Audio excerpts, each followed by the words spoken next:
Sangareddy district నుంచి call చేస్తున్నానండి. Okay madam. Sir అది టెక్ నార్మలైజేషన్ గురించి ఏమైనా ఇన్ఫర్మేషన్ వస్తుంది? లేదండి, మన దగ్గర దానికి సంబంధించిన ఎలాంటి ఇన్ఫర్మేషన్ లేదు. సో అందరూ ఇప్పుడు యూనిటీగా లేరు. ఎవరు కేసెస్ విషయంలో భయపడుతున్నారు, కోర్టుకెళ్ళే పరిస్థితులు లేరు. ఎంత ముందరకు వచ్చినా బక్క జడ్సన్ లాంటి వాళ్ళు 12 రోజులు నిరాహార దీక్ష చేసినా కూడా మద్దతు తెలిపిన వాళ్ళు 10 నుంచి ఒక 50 మంది నుంచి 100 మంది వరకు మద్దతు తెలిపారు. మరి 2.5 లక్షల మంది ట్వీట్ చేయమని అడిగాం, ట్వీట్ చేయలే. పోస్ట్ కార్డులు డైరెక్ట్ రాహుల్ గాంధీకి పోస్ట్ కార్డ్స్ ద్వారా తెలియజేయండి అన్నాం. ఇది ప్రభుత్వాల్లో జ్యుడిషియరీలో చేయాల్సిన పని కాదు.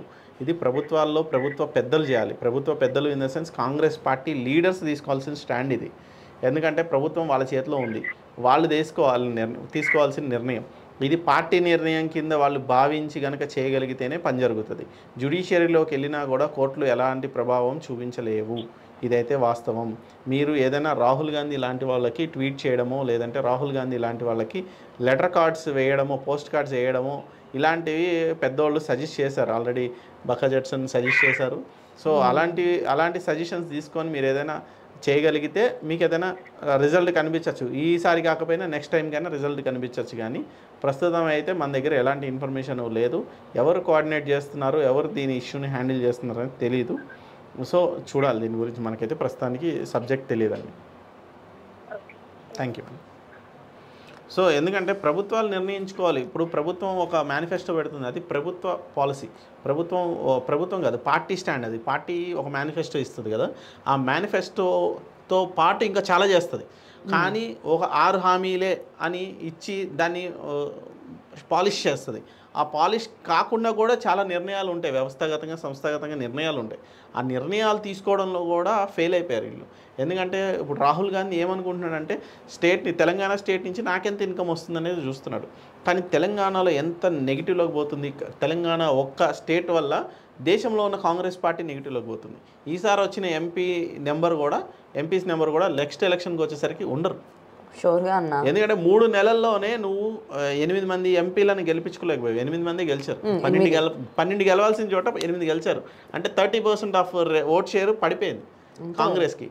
సో అది చూస్తున్నారు, ప్రజలు కూడా చూస్తున్నారు, ఏం చేస్తున్నారో కూడా తెలుస్తుంది. మానిటరింగ్ మనకన్నా ప్రభుత్వాల కన్నా ప్రజలు మానిటరింగ్ చాలా బాగుంటుంది. సో వాళ్ళ మానిటరింగ్లో జరుగుతుంది వ్యవస్థ అంతా. డిఎస్సి గురించి అయితే మనకి ఎలాంటి ఇన్ఫర్మేషన్ లేదు. అశోక్ సార్కి కోర్ట్ కేసెస్ కోసం డబ్బులు పంపిస్తున్నాం అన్నారు.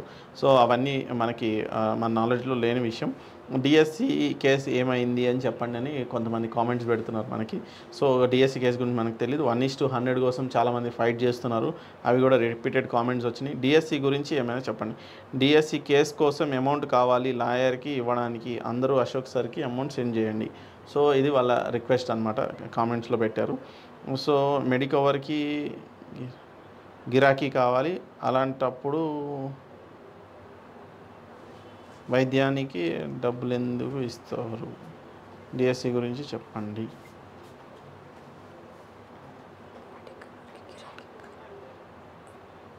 గురుకుల బ్యాక్లాగ్ గురించి మాట్లాడమని అడుగుతున్నారు. సో అది కూడా రేపు మేడం దృష్టికి తీసుకెళ్దాం. ఇక గురుకుల బ్యాక్లాగ్స్ అంటే ఆల్రెడీ మీరు చేశారు. ఎన్ని స్ట్రైకులు చేశారు నాకు బాగా గుర్తుంది. ఎందుకంటే మిమ్మల్ని నేను ఫాలో అయ్యాను కాబట్టి చెప్తున్నాను. ఒకటి గుర్తుపెట్టుకోండి, మీరు ఎన్ని ధర్నాలు చేశారు, ఎన్ని స్ట్రైకులు చేశారు.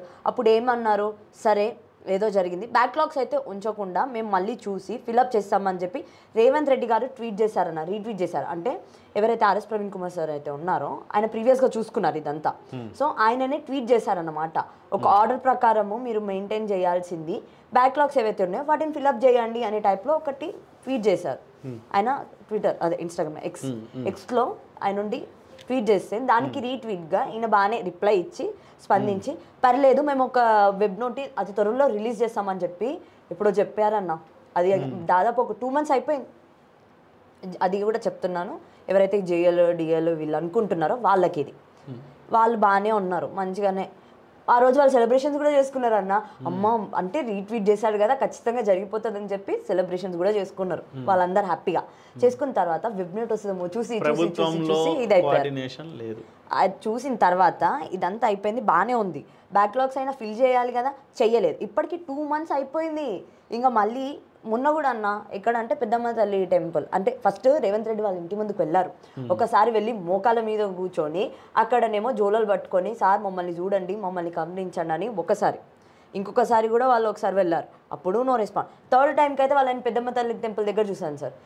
ఎట్లా అని అంటే అడుక్కొని తిన్నారు అంటే సేమ్ ఇప్పుడు వాళ్ళ నిరసన తెలిపారు ఎస్. ఆ రోజు కనీసము పెద్దమ్మ తల్లిని అడగమంటారా, ఇంటి ముందు వాళ్ళు ఉండి నిరసన చేస్తుంటే ఇంటి ముందు చేయకండి అవతలకోండి అని చెప్పి ఇలా పెద్దమ్మ తల్లి టెంపుల్ కమాండ్ దాకా తీసుకుపోయి అక్కడ ఇక ఉండి అంటే ఇక్కడ అమ్మవారిని అడగమంటారా, సీఎం అమ్మవారా, కనీసం వాళ్ళు అప్పుడు ఏం వేడుకుంటున్నారంటే అమ్మ తల్లి నువ్వైనా వెళ్ళి సీఎం సార్ కళ్ళలో పోయి చెప్పు మాకు ఇచ్చేయమని చెప్పు, మా పోస్టులు మాకు ఇవ్వమని చెప్పు. ఎందుకంటే వాళ్ళందరూ 1:2లో ఉన్నోళ్ళు, అంటే వాళ్ళకి అసలు ఏదో రానోళ్ళు చదువు రానోళ్ళు కాదు వాళ్ళు. అంటే నెక్స్ట్ ఒకవేళ బ్యాక్లాగ్స్ ఏవైతే ఉన్నాయో ఫిల్ చేయాలనుకుంటే నెక్స్ట్ వచ్చేది వాళ్ళే, వాళ్ళకి ఆ నమ్మకము ఉంది. అలాంటి 1:2 పోస్ట్లో ఉన్నోళ్ళు ఇప్పుడు వచ్చి వాళ్ళు చేస్తున్నా స్టిల్ ఇప్పటిదాకా రెస్పాండ్ అవ్వలేదు.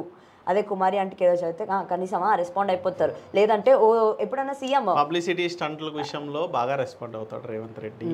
కానీ ప్రజల సమస్యల విషయంలో కావచ్చు, విద్యార్థుల విషయంలో కావచ్చు, అనారోగ్యంగా ఉన్న ఇవి అంటే కుంటిపడిపోయిన వ్యవస్థలో ఈ విద్య మీద వైద్యం మీద వీటి మీద ఖర్చు పెట్టలేని పరిస్థితుల్లో రేవంత్ రెడ్డి విద్యార్థుల గురించి పట్టించుకోలేని పరిస్థితుల్లో ఉన్నాడు. ఏంటిదన్న రోజు హాస్పిటల్ కేసీఆర్ హాస్పిటల్లో ఉన్నారని చెప్పి చూడ్డానికి వెళ్ళారు కదా, ఎవరో ఒక లేడీ అన్న అని పిలిస్తే రిటర్న్ వెళ్ళే ఆయన రిటర్న్ వచ్చి చెప్పండి అమ్మ మీ సమస్య అని తెలుసుకున్న రేవంత్ అన్న ఇప్పుడు ఏడికి వెళ్ళిపోయారు అనేది అందరికీ డౌట్ అన్న.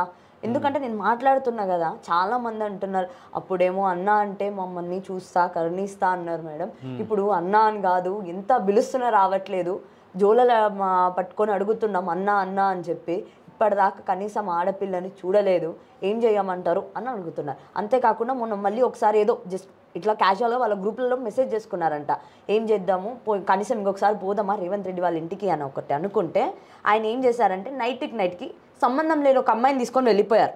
ఆస్మా అని ఒక అమ్మాయి ఉంది, అమ్మాయి యాక్టివ్గా ఉంటుంది, ప్రీవియస్గా తను నిరాహార దీక్ష చేసింది. అశోక్ సార్ ఎవరైతే ఉన్నారో ఆయనతో కలిసి ఆమె నిరాహార దీక్ష చేసింది. ఆ దీక్ష చేసినప్పుడు కూడా ఒక 4 days చేసింది ఆ అమ్మాయి స్టాండ్ తీసుకొని. చేసిన తర్వాత తను ఓకే అని చెప్పి విరమించుకుంది. ఇక ఆమెనే ఉంటుంది అని చెప్పేసి ఇక ఆమెను తీసుకొని వెళ్ళిపోయారంట అన్న. పాపం ఆమె నాకు ఫోన్ చేసి నాకు బాగాలేదు, నా హెల్త్ బాగాలేదు, జస్ట్ ఒక చిన్న ఎంక్వైరీ అని చెప్పి తీసుకొచ్చి నన్ను పోలీస్ స్టేషన్లో కూర్చోబెట్టారు అని చెప్పి ఆమె సైడ్ ఆమె చెప్పింది. పొద్దున్న 7ంటికి ఇంటికి వచ్చి తీసుకెళ్ళి అరెస్ట్ చేశారని. సో మీలో యూనిటీ రావాలి విద్యార్థులందరిలో, మీలో యూనిటీ లేదు నాకు అర్థమవుతుంది. ఎందుకంటే ఈ సినారీ మొత్తం చూస్తూ ఉన్నాం. మీరు ఎగ్జామ్స్కి ప్రిపేర్ అవ్వండి అని చెప్తున్నాం. రెండోది ఏదైనా మీకు అవకాశం ఉంటే ఒక లెటర్ పోస్ట్ కార్డు ఒక ₹5 ఉంటుంది. రూపాయి నుంచి ₹5 ఉన్న పోస్ట్ కార్డు ఏదైనా తీసుకోండి, పోస్టల్ డిపార్ట్మెంట్లో తీసుకొని రాహుల్ గాంధీ అడ్రస్ గూగుల్లో సెర్చ్ చేయండి, ఆయనకి పోస్టులు పంపించండి, పోస్ట్ కార్డులు పంపించండి. ట్విట్టర్ ఉంటే ట్వీట్ చేయండి. మీకు ఎలాంటి సపోర్ట్ కావాలన్నా, ఎలాంటి ఇక్కడ రాష్ట్రంలో జరుగుతున్న వ్యవహారాలు తెలియాలి అంటే అది కేంద్రంలో ఉన్న రాహుల్ గాంధీకే. ఒకవేళ ఆయన కూడా పట్టించుకోలేని పరిస్థితిలో ఉన్నాడు అంటే మీరు ఇంకా కాంగ్రెస్ పార్టీని మర్చిపోవడమే, అది కనుమరుగైపోతుంది. సో కాంగ్రెస్ పార్టీ 8 నెలల్లోనే ఇంత అప్రతిష్ట పాలైంది అంటే చాలా దురదృష్టకరం. ఎందుకంటే చాలా ఎక్స్పెక్టేషన్స్ ఉండే లాస్ట్ ఇయర్.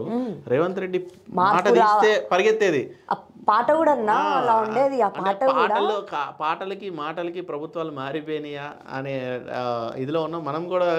గత ఎలక్షన్ బిఫోర్ మనం కూడా ఎగిరెగిరి రేవంత్ రెడ్డి రావాలి అని కష్టపడిన వాళ్ళమే. రేవంత్ రెడ్డి లాంటి వాడు వస్తే ఏదో అద్భుతం జరుగుతుంది అనుకున్నా, కానీ రేవంత్ రెడ్డికి అడ్మినిస్ట్రేషన్ చేత కావట్లేదు. కేసీఆర్ లాంటి వాడే కరెక్ట్ అనే పరిస్థితికి ప్రజలు వచ్చారు. సో మాకైతే అప్పటి అహంకారం తగ్గించుకుంటే దొరగారు కేసీఆర్ అయినా ఒకటే, రేవంత్ రెడ్డి అయినా ఒకటే, ఎవరైనా ఒకటే, అహంకారంతో పోకుండా ప్రజల సమస్యలు తెలుసుకొని కష్టసుఖాలు తెలుసుకొని ప్రజలకు కావాల్సిన దారిలో బడ్జెట్లు రిలీజ్ చేస్తే ఇంకా హ్యాపీగా ఉంటుంది. సో బడ్జెట్ విషయంలో అయితే అసంతృప్తిగానే ఉంది. ఎందుకంటే వాళ్ళకి కావాల్సిన కాంగ్రెస్ పార్టీ దోచుకోవడానికి కావాల్సిన బడ్జెట్ ఇది. కాంగ్రెస్ పార్టీ ఏ రకంగా మనం దోచుకోవచ్చు అనే ఇదిలో